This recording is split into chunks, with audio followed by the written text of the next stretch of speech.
All right, so I'm gonna go ahead and start setting up a couple blanks. I got a couple different methods that I'll go through, and I'll do a couple of different forms in addition to just the boxes. I'll start with a couple trays, some really simple kind of like those little snack trays, or you can use them as incense burners or something like that, which are just, you know, it's not really necessarily falling in line with the assignment, but it is a nice little warm up, and sometimes just can be nice to make a couple little pieces, even if you want to use them as like test tiles or something like that for glazes.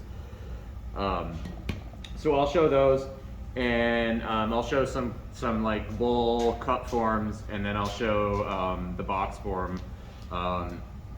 It's all pretty straightforward, and today it'll be just kind of setting up these solid clay blanks or clay slugs, and then we'll carve them next week. And there are, like I said, plenty of demonstrations of this that I have uploaded, but you know, many others. So if you do set up something that you're interested in carving prior to next week, you know, just kind of look it up or check those readings out. There's a chance I could get to some of this, you know, before next Monday, and if I do, I will record it and upload it. And if not, we'll just kind of work next week. So I have, you know, just like anything else, when I'm doing projects like this, I like to set up all of my clay before I start working. So in Zoom land, it's kind of hard to see, but kind of see I've got like all these balls that I've weighed out and kind of wedged and prepped. So they're all ready to go. So now that I'm going to make these forms, I don't really have to get up for a little while. And for me, I've done this enough at this point that I kind of know what size I like to work with and what feels good and what's comfortable for the pieces that I want to make. But you can kind of play that by ear a little bit. It's going to seem like a lot of clay, but you have to take in mind that this is a reductive process. So you're removing most of this material that we start with. So you might start with a slug of clay that's 4 or 5 pounds, and by the time you're done with it, you know, 70 or 80% of that material is removed. So it doesn't necessarily seem as you know, big and bulky as it sometimes does right out of the gate. So for my little tray pieces, I usually start with anywhere from, you know, like a half a pound to a pound, kind of depending on, you know, what I'm doing with these. I also like to use these little things when they're, you know, a little larger. I like to use them for, or maybe a little deeper, like not necessarily a salt cellar per se, but like a spice dish that you would keep on your table with maybe some salt and pepper in it. And then as far as the boxes go, when I get to the boxes, I usually will demo a salt cellar or two, which mainly the only difference is that if it's, you know, for the long haul keeping salt, you want to have a lid on it. But I like to use these for kind of like little spice dishes, little trinket dishes. So this first one here is going to be just going to be a kind of flat little round tray, and I'm just going to kind of start by smashing it out into a circle. And this is silly because this is like, for this one, that's all I'm going to do until I come back to carve it. Some of this might be set up enough in an hour that I can, I did try to pull some stiffer clay, so if some of these smaller pieces are set up soon, I will try to carve them today. But it's really difficult to carve the clay when it's too wet. Just like if you're doing sgraffito work with your pieces or anything like that, when it's too wet, it can be really hard to handle. So if you run into that, if you feel like your carving isn't doing what it should do, or it's like really loose and the clay is wobbly and it's not staying where you put it, then you know, you might want to consider just letting it dry out a little more.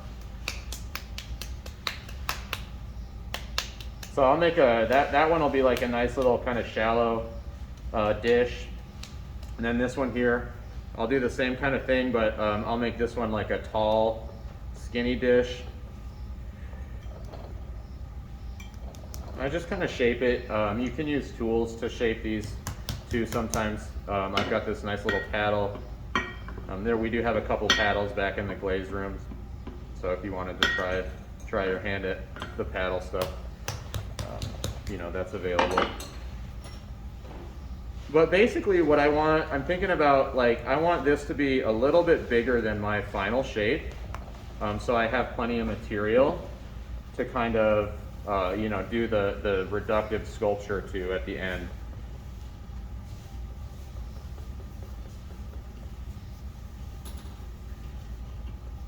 And so sometimes I might do something like this, where you can kind of see that I'm getting this really crunchy texture all over.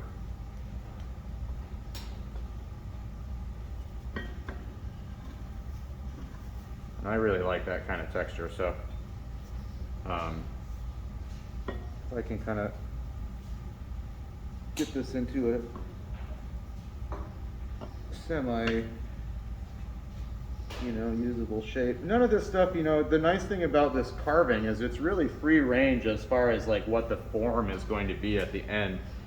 You have a lot of freedom as far as your shape goes, where sometimes when we're working with other methods, like we're really dictated by, you know, the shape of the pottery wheel, or the shape of the slabs or something like that. Everything is a little sometimes predetermined, but with the carving, you can really be really free with the solid clay, and then come back and clean everything up afterward, which I really like.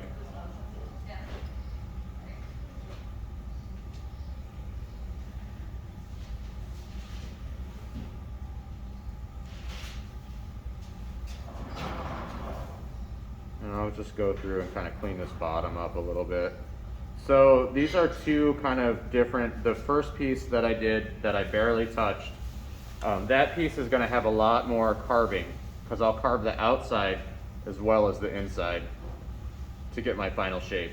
This piece, I will only carve the interior space, and so this outside is mostly finished. And this is why it can be really important to wait until the clay is at the right consistency to carve, because if you do not, all of this nice texture that I was able to just make on that piece will go away, like as you're handling it.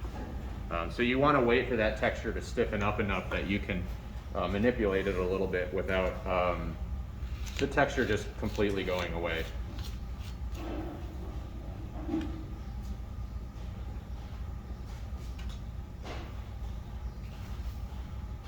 I'll do a couple more small ones and then I'll move up. So these are fun, these little trays, like you really can kind of get creative with the shape of them. So it doesn't have to be a circle. We'll do little rectangular pieces a lot. I like to do a little, like a salt and pepper dish that's like kind of two circles that are, it almost looks like, for people who are in biology, like cell division, kind of like two circles that are like sort of close together, you know, for salt and pepper. But you can kind of set all those shapes up pretty easily right here, and then just kind of carve them when they're done. So this one I'll do a little kind of boat shape, little longer, more rectangular.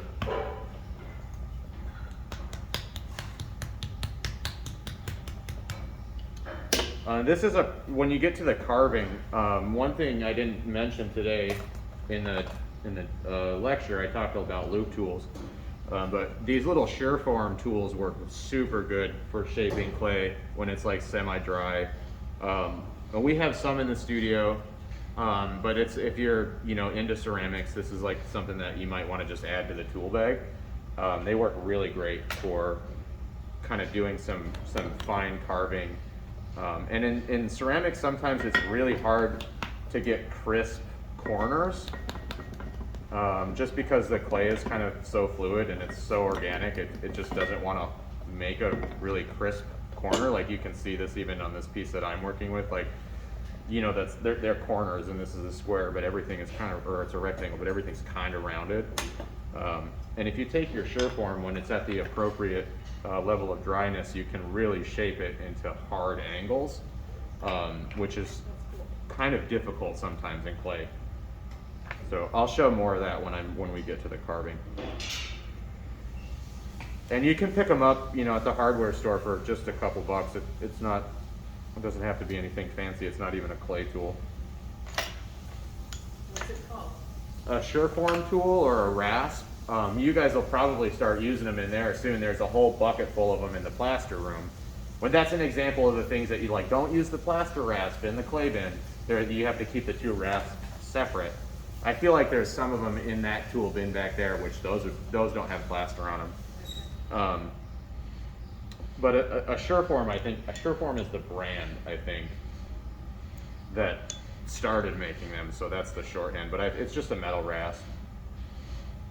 Kind of looks like a cheese grater. You could probably use a cheese grater, actually, like the finer side of it.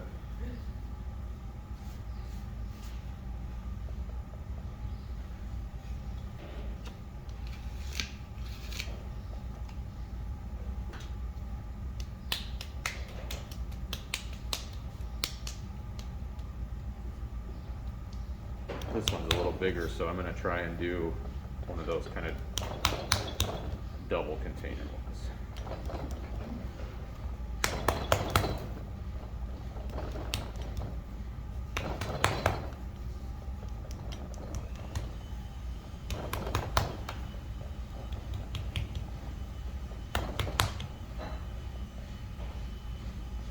So this is one that I'll start like really pretty rough. And then kind of refine as I carve it. And I go back and forth. It really just kind of depends on what shape you want to make and kind of the texture that you want to convey. This sort of ripped and torn texture only happens with like wetter clay, and it's difficult to achieve that surface. So one of the reasons why you see that a lot in this kind of Kurinuki process is because it's one of the only ways to kind of like keep that really heavy kind of ripped and torn texture in the work, because it goes away a lot when we start to refine our shapes. But with this process, you're kind of able to keep it in there.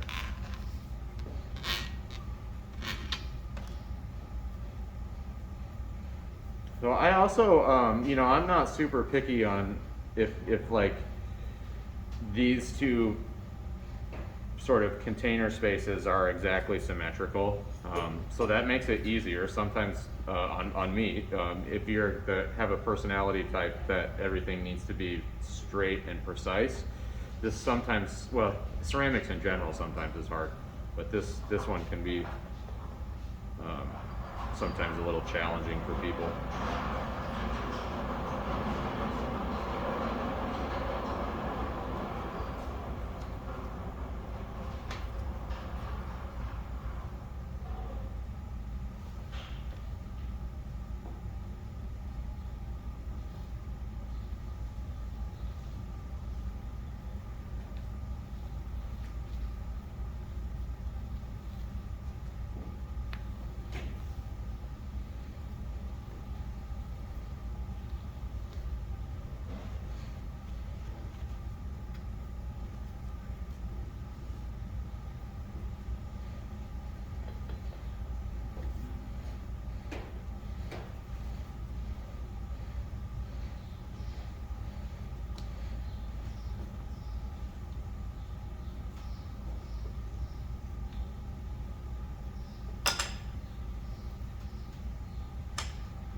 All right, so I got a bunch of, those will all be various kind of tray forms.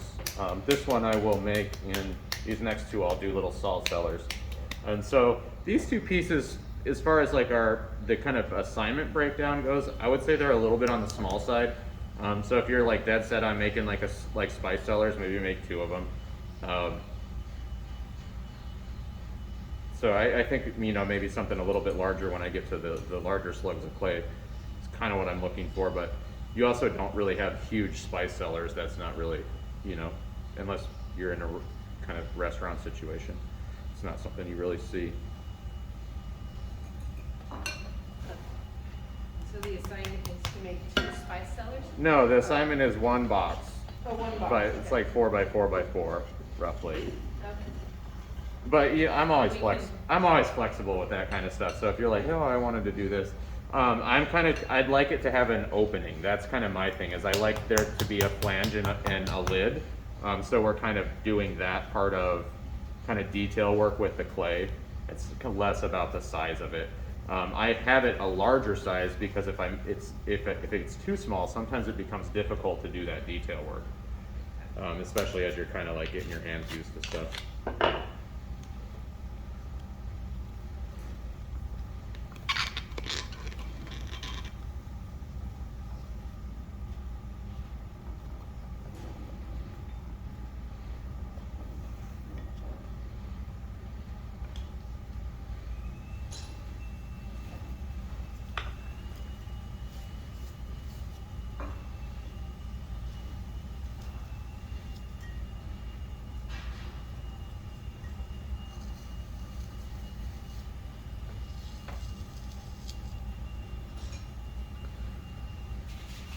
So with these pieces that I know I'm going to put a lid on, you can kind of do this one of two ways. I can find a spot after it's set up a little bit and decide that's where the lid is going to be. Or since I'm kind of just at this space right now, sometimes I'll do it now and then I have it kind of set up. So when I come back to it, it's just ready to start carving. And the way that I do that for a lid on something, I really recommend having a banding wheel. So we do have them in the classroom if you you know, are working here. It can be done by hand. If you are slow or maybe less worried if you're about it being, you know, perfectly level or perfectly precise. But I like to just kind of give the banding wheel a good spin and kind of find my, you know, line where my lid's going to be and just kind of very lightly start working my. I like this wooden knife because it's a pretty broad, noticeable mark versus like a needle tool, which makes that kind of really little line. You know, this is like a nice solid mark in there, and then I'll run, when I get to the point where I'm ready to carve it, I'll just run a wire through that. So I've got a nice guide for my wire, and then I'll carve it. Okay, that makes sense. Yeah.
So these are a little bigger.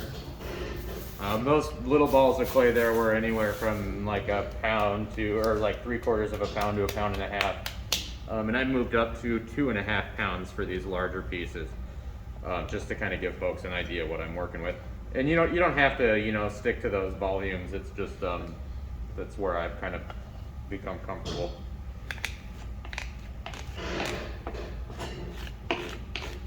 So I'll do one large box and then I'll do a couple of cups or bowl shapes.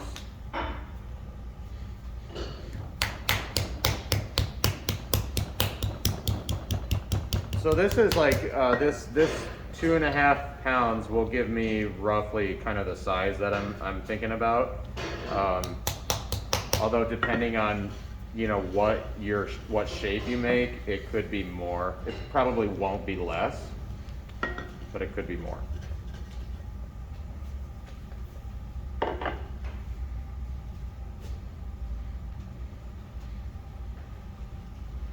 Normally I make these square, but I'm actually going to make this one round just because I'm kind of having fun with this banding wheel right now. This is nicer than mine at home, so. I was gonna say, you make it actually look fun. I'm like, why am I not working with one? Yeah, this is the one that I have at home is quite a bit smaller, and it works really good, but I can't like muscle it. Like this thing weighs like probably 30 pounds.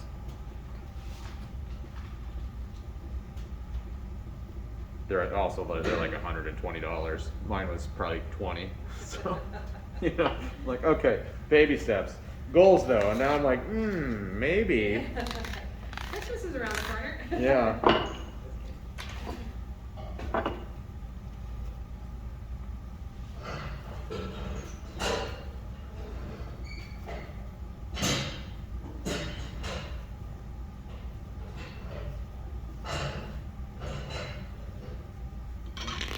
So with these boxes, generally, I like to do most of my shaping here, and then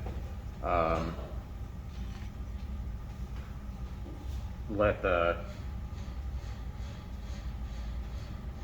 carving sort of be, when I get to the carving, that it's done after that, as opposed to having to worry about carving both sides of it. Which I'm going to set up some kind of T-bowl forms in a minute, and those I carve both sides of, so it's just really, it's case to case with what you like to do.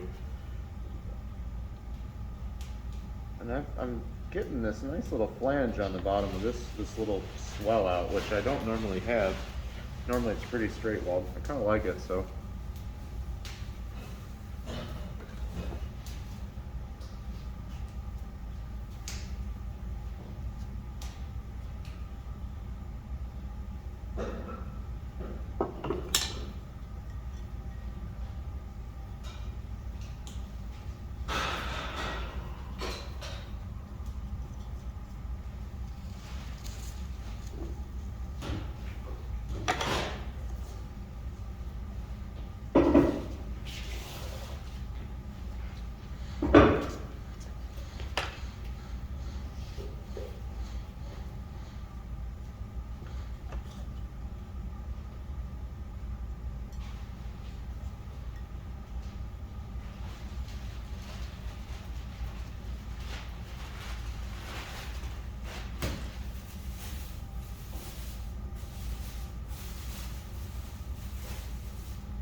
You also might notice that when I like handle this stuff, especially after I've started to put some texture on it, I'm super careful about how I pick it up and transfer it from spot to spot.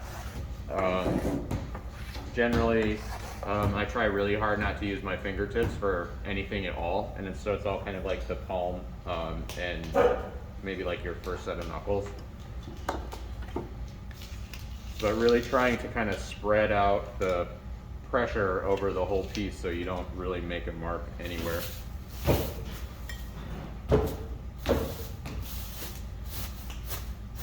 Alright, and I'll do this one, I'll do maybe a little bit more gnarly. So you can just kind of see it's something, I feel like I've done a lot of circles. Done a lot of circles today. That's okay. So we'll kind of start to smack it into a larger square.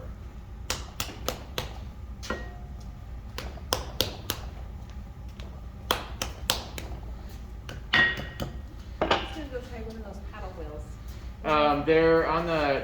There's wooden ones on the rack with the banding wheels, and then or with the boards, and then I think there's some of these blue ones kind of at like foot level on the bottom down there. Okay.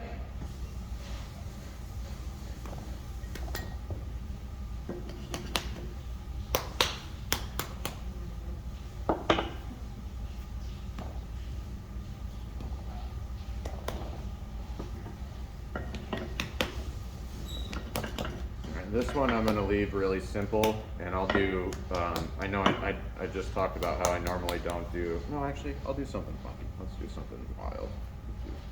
Get a little fun with the texture.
I set up a form like this, I'm a lot slower about the lid. It's essentially the same thing, but you know, obviously because the shape's not round, I can't really go wild with it. I'm looking at this guy, if it were, oh, I don't know, 20% bigger than this, it would make a really nice butter dish. So maybe that's something you could make.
So I've got a bunch of stuff from last week to carve. I'm going to start with something really simple, which is just this little kind of tray shape, which I'll probably use a couple of different tools to whittle down into something that is a little nicer. I have a couple of things that I like when I start to carve, which is a variety of tools that I like to use to carve, which will primarily be things like these loop tools. But I will also use, this is called a Sureform Tool. I think some of you have seen me use these at this point. It's a little rasp, a variety of ribs, a variety of knives. This is just an old kitchen knife. This is a cheese slicer. I usually use this relatively frequently when I do the carving. So just a variety of things that you could use to carve the material. Primarily the loop tools though will be your main go-to, or they're my main go-to.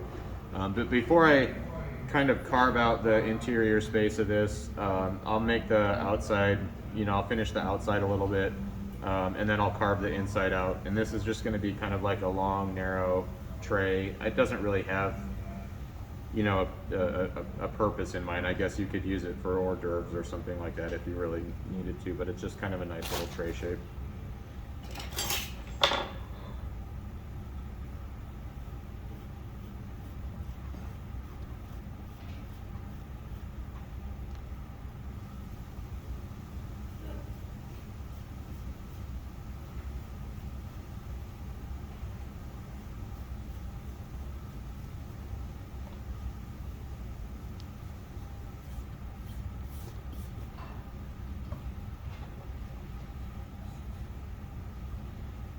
I don't worry about things being too precise. It's kind of up to you how exact you want everything to be. But I like letting things be a little loose, and I think that this process is, kind of allows sometimes for a little bit more flexibility in that regard.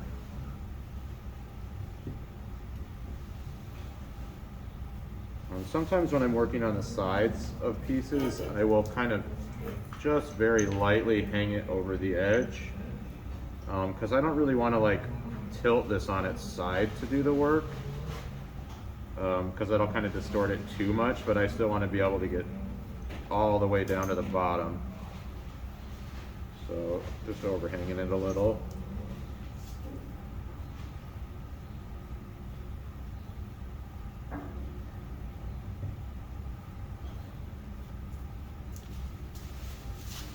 See that I'm starting to get some kind of crispness to this cube shape or rectangle shape that I didn't have when the clay was soft, and that's something that can kind of happen as the clay gets a little bit stiffer. You can start to put a little bit more kind of crispness into it, if you will. So if you're looking for you know, some more kind of tighter geometric forms, this can be a good process, or just, you know, maybe sometimes remembering that working at this stage of the dryness of the clay versus working at, you know, a little wetter, you can sometimes put like those hard angles into it. So I've got this pretty, it kind of looks like a chalkboard eraser right now. And then I'm just going to kind of put a little bowl, carve a little bowl shape in the interior space there.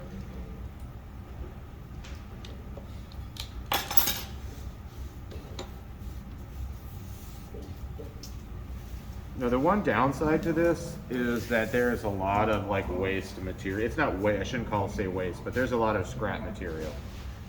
So if you're doing this, you know, and you're here, it's really easy to just toss that in the slot bin at the end of the day. But if you're at home, try and save this stuff and, you know, bring it back even if it's dry, because we still will recycle it.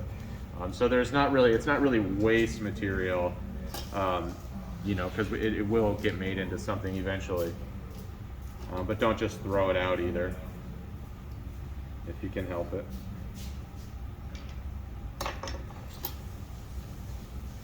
So the shape of these tools kind of will dictate, you know, obviously the shape of the carving a little bit, but kind of they'll dictate the shape that your scoop makes as you're kind of like making it. So kind of thinking about, you know, using something like this end versus using something like this end is, you know, all of that stuff will impact, versus using something very small, which, you know, this is very accurate, like using something really small but it'll take forever.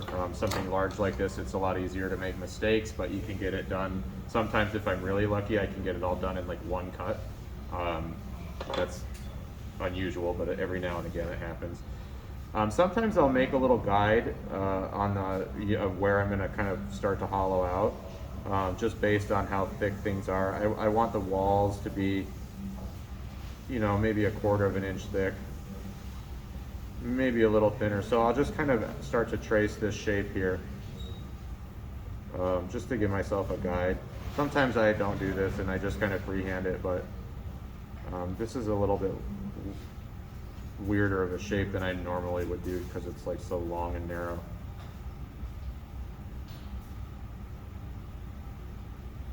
So just a rough little guide there. And then, you know, you can kind of see that it's really, you know, maybe like 2 widths of the tool, so I have to be kind of careful that I don't go too crazy with this.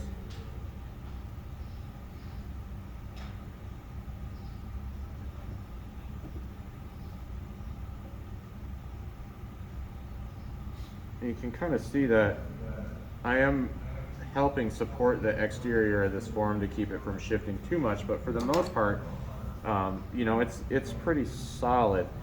So if I were to try and do this when the clay were still soft, you know, I would just kind of push it around and it wouldn't hold this shape on the outside at all.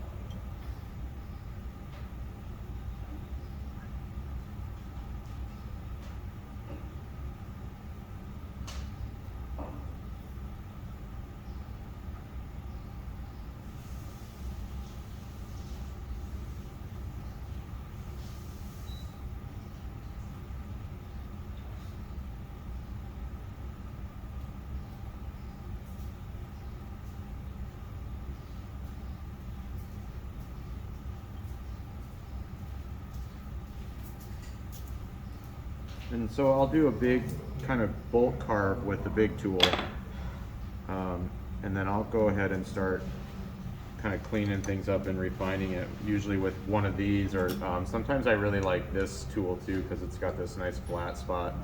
It might be a little too big for this.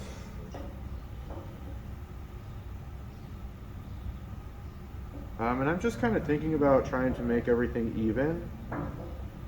You know, so this wall is really straight on the outside, making sure that my wall on the inside matches that. Just like when we're hand building. Any, you know, making sure our walls are even.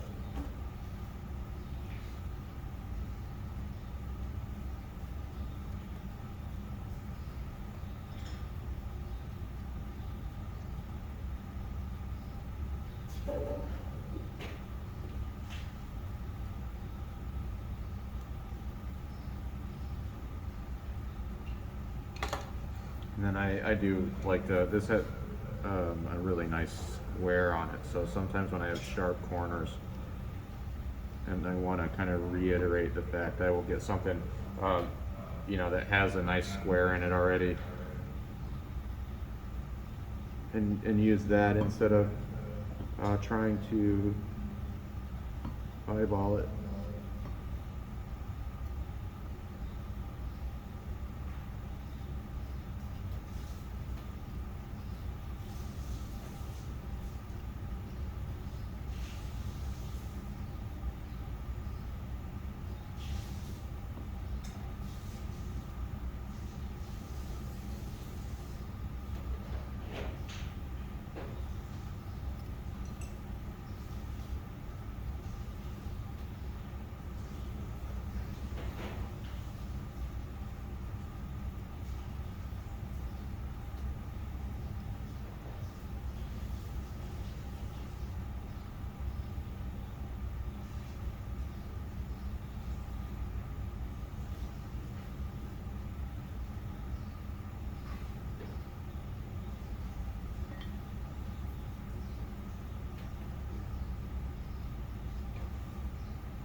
So that's the gist of it. So from there I will kind of just clean it up and kind of put the finishing touches on it.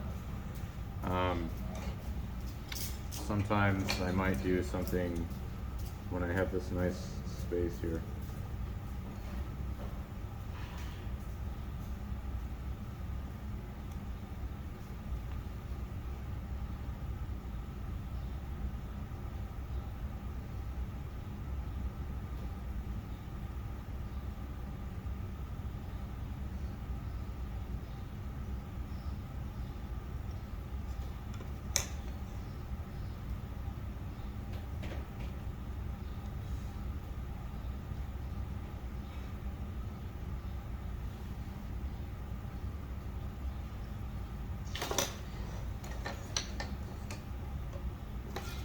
And then I always like to clean up the bottom just a little bit.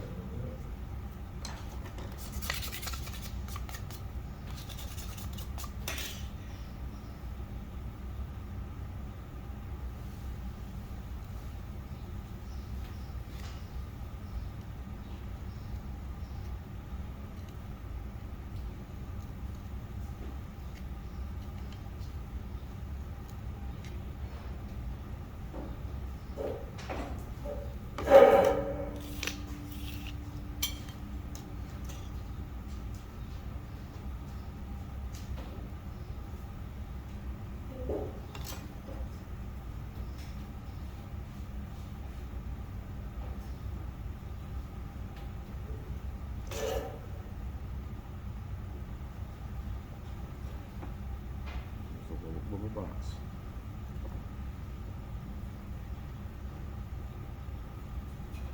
Okay, that you made it look easy.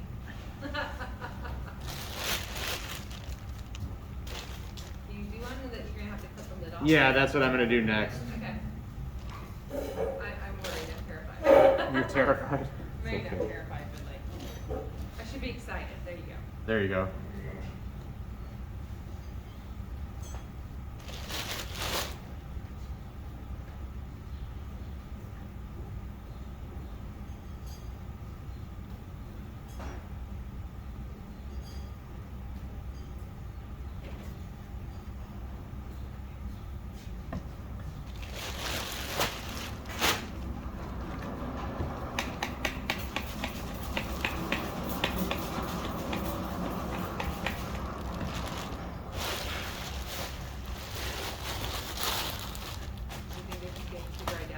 What's that? Do you spray it because they're getting too Yeah, I just don't want them to get too dry because it takes a little while. So Oh, okay. they're like perfect right now, so I don't want them to get any drier.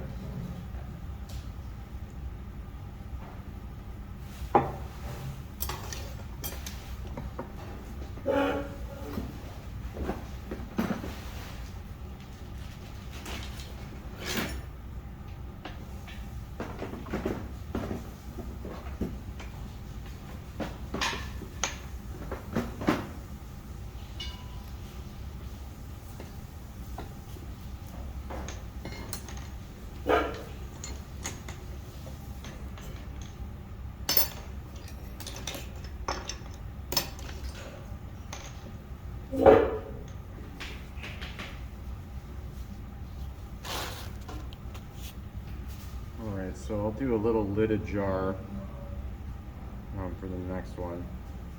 So this one, and pieces like this, I don't do anything to the outside on this. This is just going to be carving the inside and then putting the flange and the gallery in. So the outside's already good to go, so I don't have to mess with that at all. And it's pretty good. Might be just a little soft, but it's a game of hitting it when it's dry enough that I don't mess up this texture too bad as I'm trying to carve it. But it's still soft enough that I can carve it, because it will hit a point where it becomes very difficult to work with. This is a lot easier to do if you do like I did and kind of set that line up so you have a nice guide right now. If you try to freehand this at this point, it can be a little tricky. And your lid there's no rule that says your lid has to be a kind of straight level lid like this.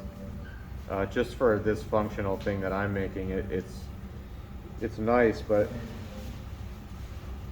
a weird little spot in the wire there. Oh, there's something in the clay. Piece of plastic in the clay.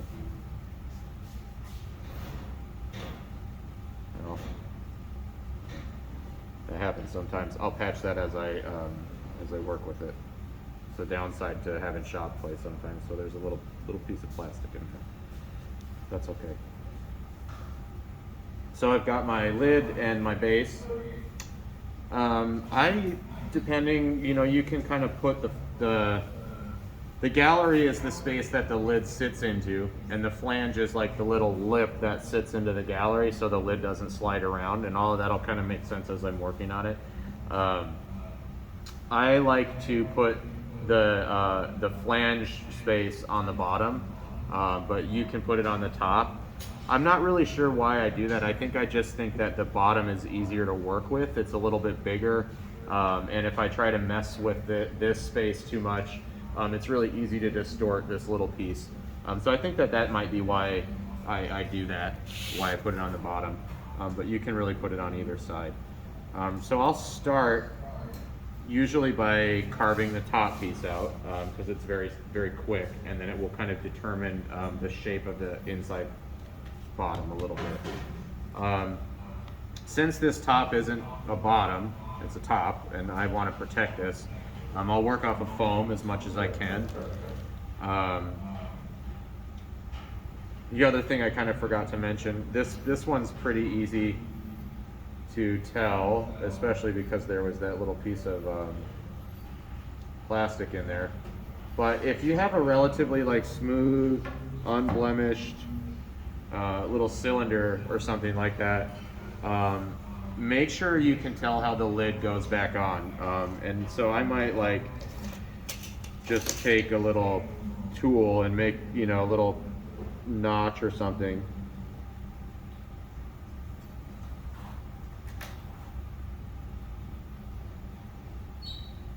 Just something simple like that, so that I know where the lid lines up after the fact. Sometimes it's really easy to tell, sometimes it's impossible.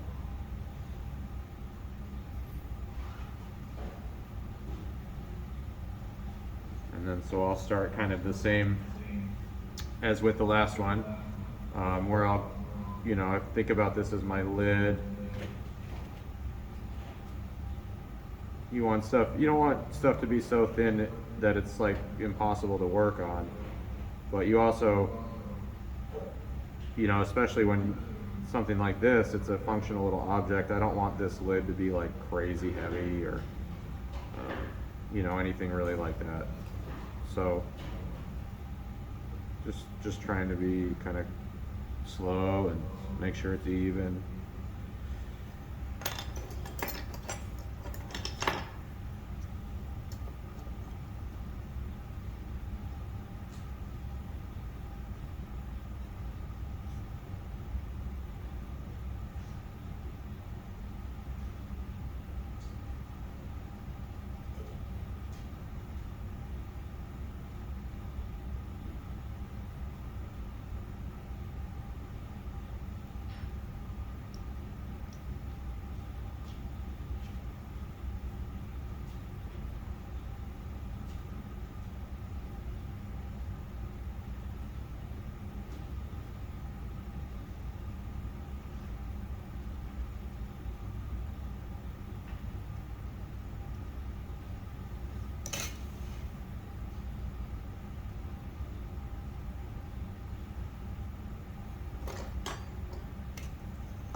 How deep do we go?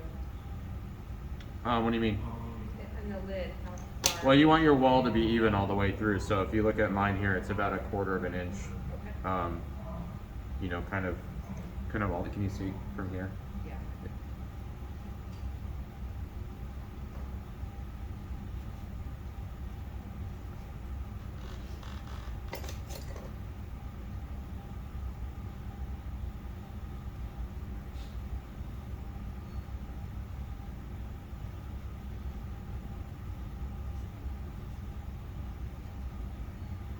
Biggest thing I think, and it's it's with a lot of things, making sure that corner is always like a spot that extra clay gets left in.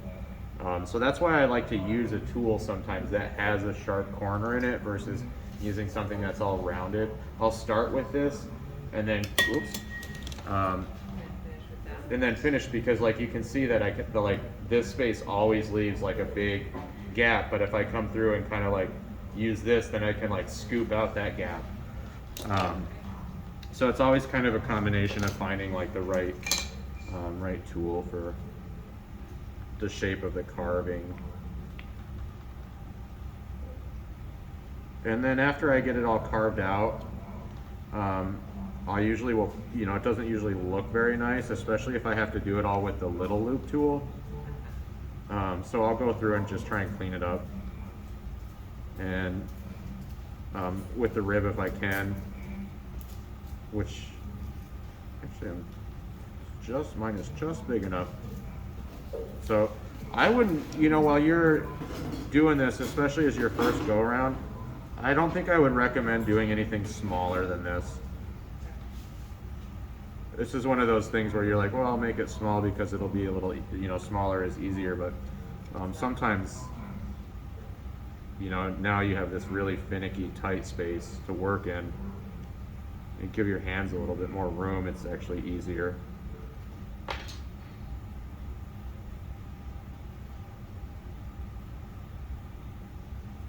So I just kind of clean all that up.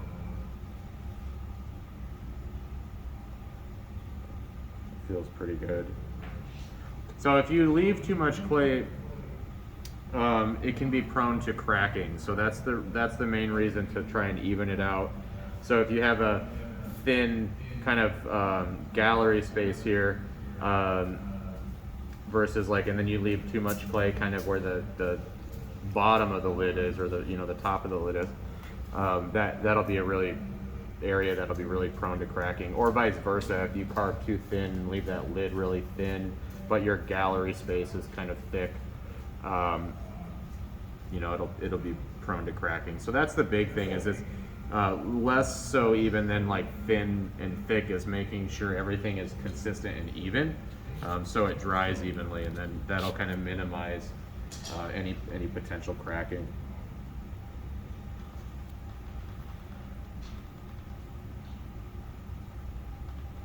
So this is where it's not really, I don't really think it's like tricky, but this is where it gets a little maybe tricky. So I've got this carved out already. I have to make the inside or the bottom kind of match up with that circle, which is hard to eyeball. You can eyeball it.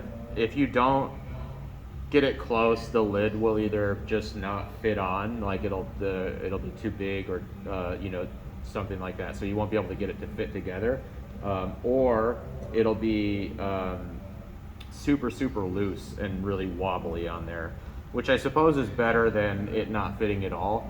But generally, it's just like one of those things that you want to shoot for in ceramics, is like a tight lid. Not maybe not tight, but not something that's wobbly. So like it stays where you put it. It doesn't fall off the pot if you like pick it up off the table. It doesn't like go flying, or something like that.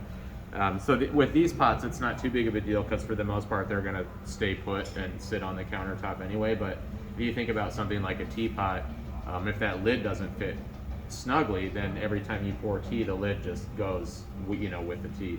But you kind of carry that through to anything with the lid. So having something that fits well is just a nice indicator of that you kind of paid attention to it through the process. So I will start. You can do, you know, you can get really crazy with it, especially if you have a complex form. You could take this lid, you could take a piece of tracing paper or something and lay it over there, and actually make yourself a little template of your interior space. If you had something really complex or you wanted to be really precise with it. I just kind of eyeball it, because it's going to be a circle, or if it's a rectangle or something like that, it still is, usually eyeballing it is okay. If it's a little off, I can kind of compensate for it after the fact. So what I do is I kind of just like set it all together and peek in there, and then just make little marks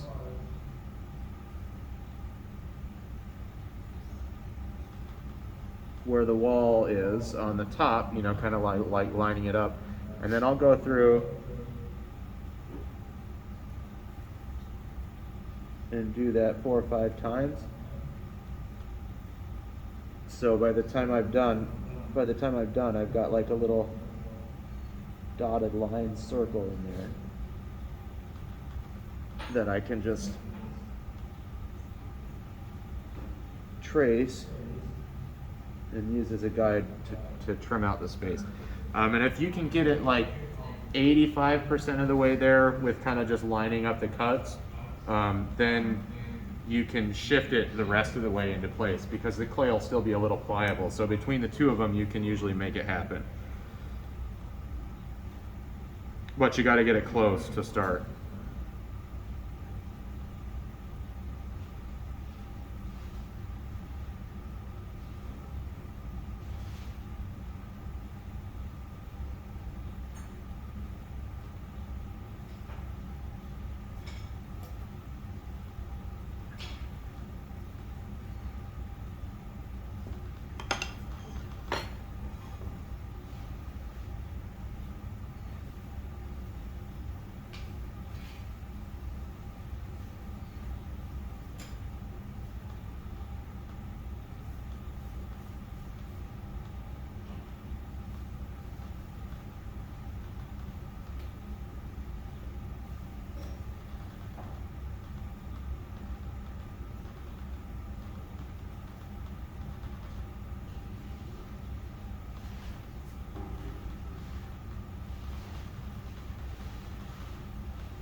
So sometimes when I have a form like this and it's a little bit harder to tell if the walls are even or where things are, I just like, I'll make sure the rim is the thickness that I want, and then I make sure the bottom middle is the thickness that I want, and then I like make the two ends meet up eventually. Okay.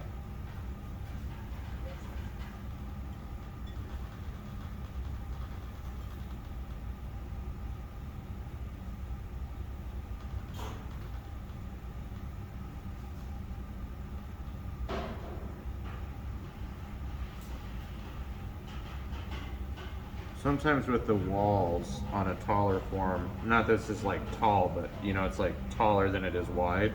Sometimes this vertical wall is like a kind of just a sticking point. It always wants to flare out at the bottom.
And also, you can kind of, you know, I'll pick mine up periodically because you can feel where if it's unbalanced, you can sometimes feel where it is unbalanced.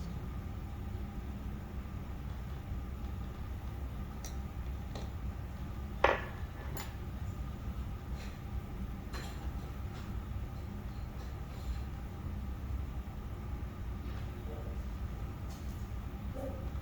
do you know how far to go down? You have to kind of make some kind of pretend depth gauge if you can't like make it out with your eyes. And so what I'll do is I've got the needle tool here, or maybe I'll use the flat bottom, and I'll go like this. I'll drop it to the bottom inside of my pot, and I'll kind of hold it like that, and then I'll move it to the outside. And then, so that tells me that that's where my inside bottom is, just like that. You can actually go through the bottom with the needle tool, put your finger on the inside middle, like this, and go through the bottom. Okay. And then you go, okay, so my bottom's that thick. That doesn't hurt it, or you just cover it up? You just cover it up, yeah. Yeah, you just kind of heel it over. So you just want it even thickness, right? Yeah, a quarter of an inch is a good thing to shoot for. Okay. You can, I would say not more than a half an inch, or it'll be, it gets hard to control that thickness when you get that thick. It gets more prone to inconsistencies cracking, but it also dries really slow, which is, the two things are probably related.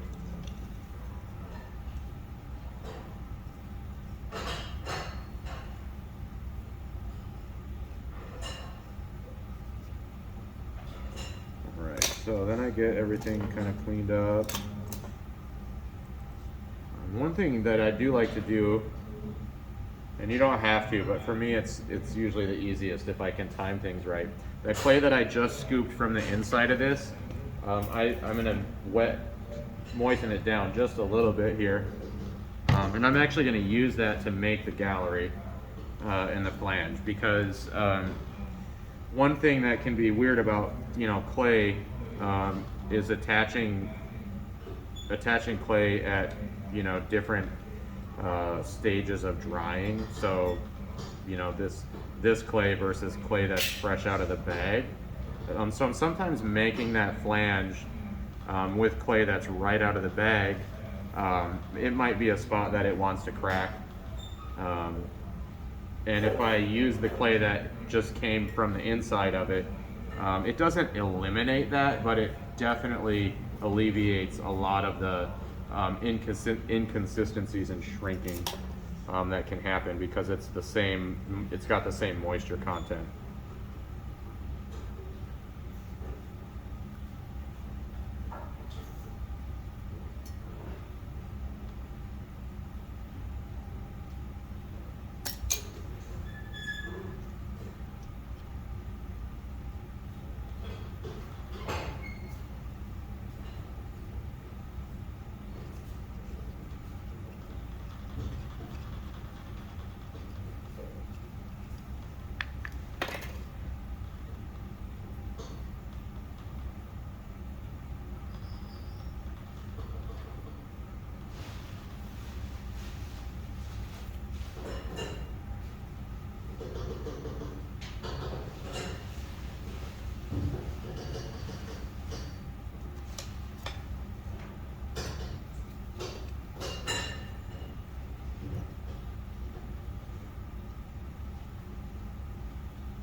What's that? Is that about to pull a slip? Yeah.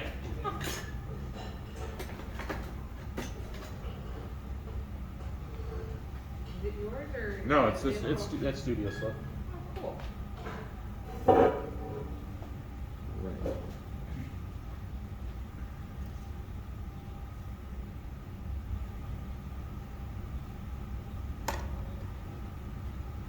Okay, how do you smooth the inside? What do you? I used a little bit of my rib Okay. and my fingers, Okay. and you could use the bamboo knife. That sometimes works really good. Okay. But not the bottom, the sides. So that's what's weird. Sometimes a flat surface works really good. So like my metal rib, I actually just took scissors and cut one end off of it, so I have like that flat 90 degree, and that's usually what I use. Or sometimes you can like whack the rounded end off of one of these. Get my sides straight. All right, so I'll just make, to start my flange, which is basically going to be a little coil that goes around the inside bottom lip, so my lid doesn't slip around. I just kind of start by squeezing out a pretty simple coil, and then I'm going to go from here. I'll roll it into way more than I need.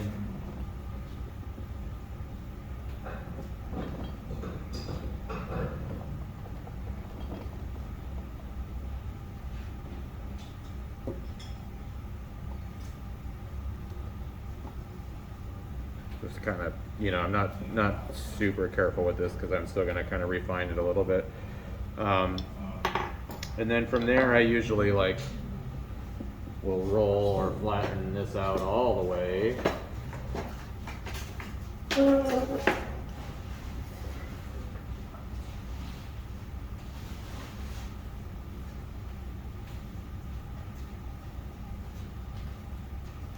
So I get a nice little kind of, you could do this in the slab roller or the extruder if you had a lot to do or something like that.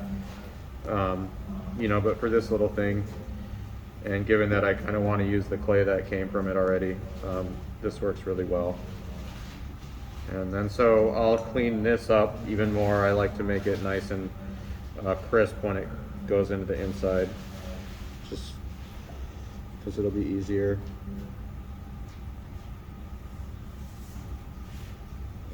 Wasn't the straightest cut, but it'll do.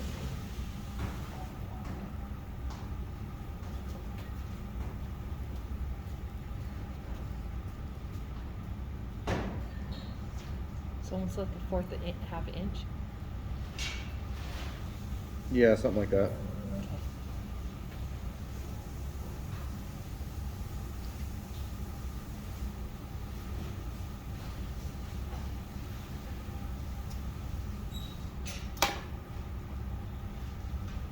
And so I end up with this little kind of rectangular strip.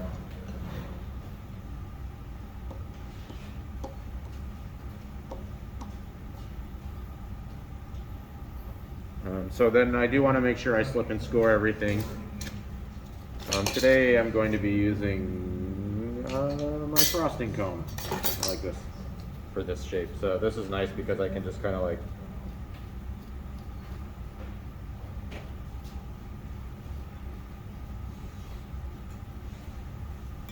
do that, and then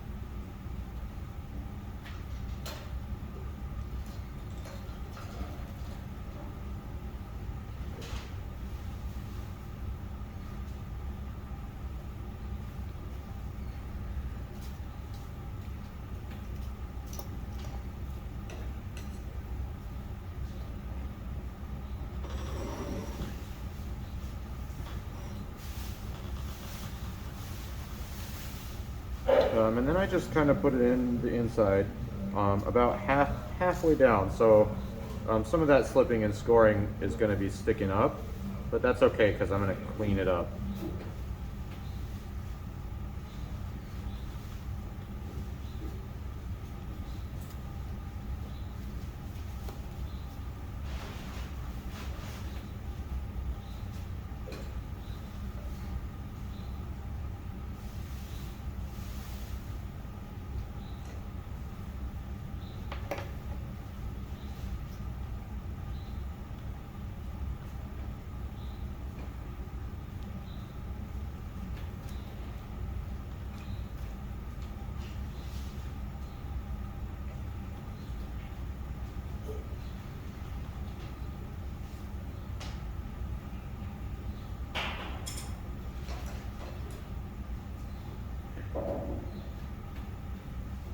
And so I'll just kind of situate it in there, and then I'll just gently start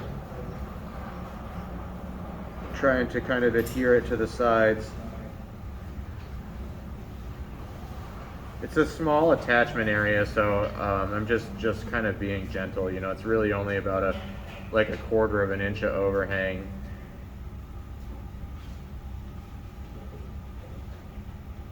And then I'll kind of let that set.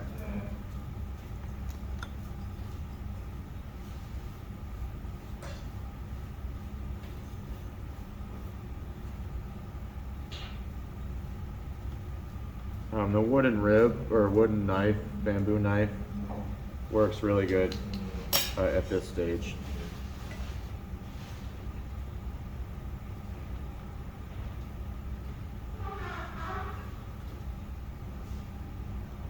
And I'll just kind of start by lightly cleaning up the exterior and making it a nice clean corner again.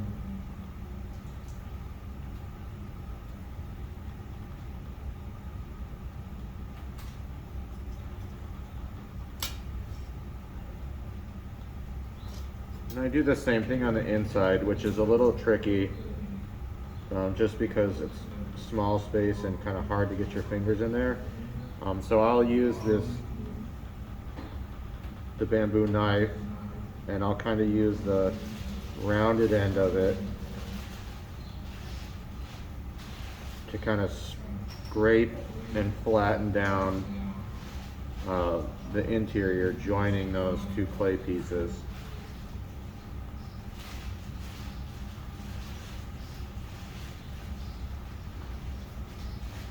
And I suppose you could do this with your hands. For some reason, I like to start with this tool, and then when I want to really clean it up, I will go through with my fingers and refine it, which I'm going to do in a second. But I like to get the bulk of the work done with that tool, because I think it's like a little bit more aggressive. It's like it does a better job compressing the clay together. I feel like I can never quite get it with my fingers.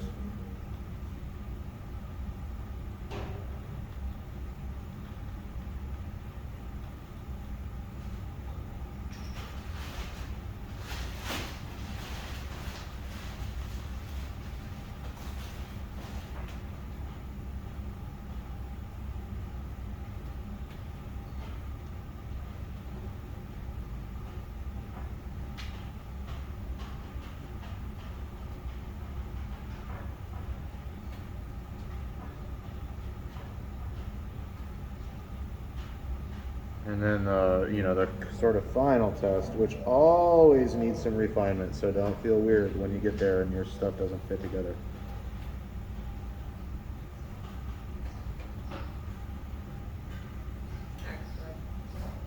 So you kind of have to decide, like, on mine, sometimes it'll drop together just by manipulating it because it just got squeezed out of shape a little bit. And so, Oh, okay, so you can just kind of. yeah, sometimes you can just kind of squeeze it back into shape. So for mine, I can see that I'm super close, but I've actually got this side of my lid that needs to be carved maybe like another 1/8 of an inch, so nothing major. And I could probably force it together, but I'm gonna do like a little of both. And then that way I have a nice tight lid.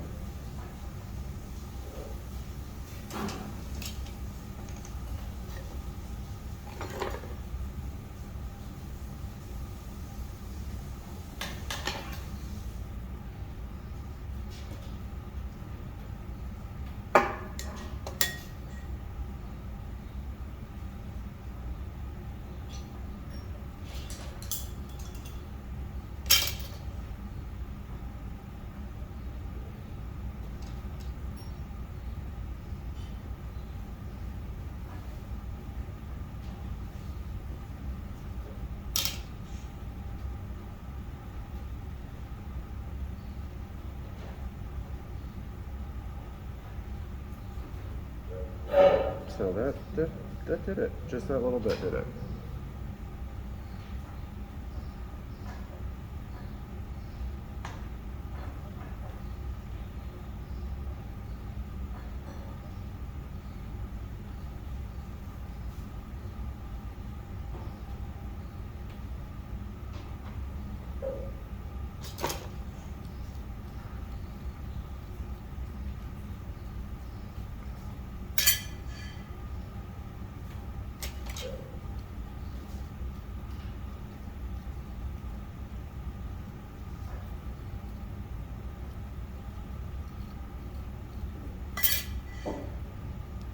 Do you let it dry together or separate?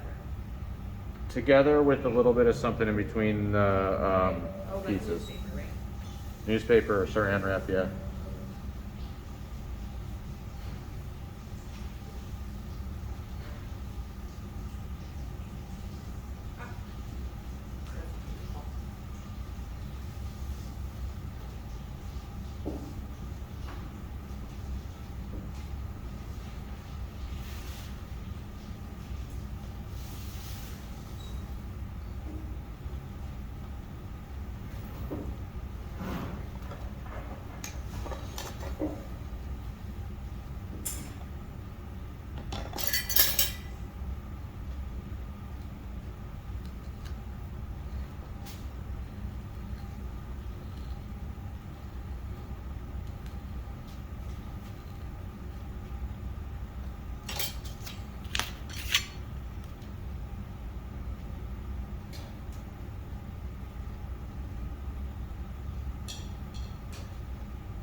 I always like to spend the last thing I do. It almost doesn't matter what it is I'm working on. The last thing I do is spend a few minutes touching up the feet or bottom foot, whatever you want to call it.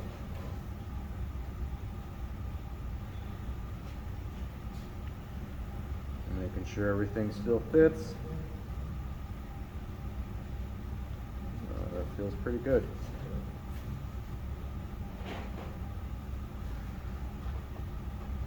Cool. That took all damn class. It's like I'm gonna get all of these done. There's like You 10 of want them. me to help? There's like 10. I've got 2 done. You want me to help?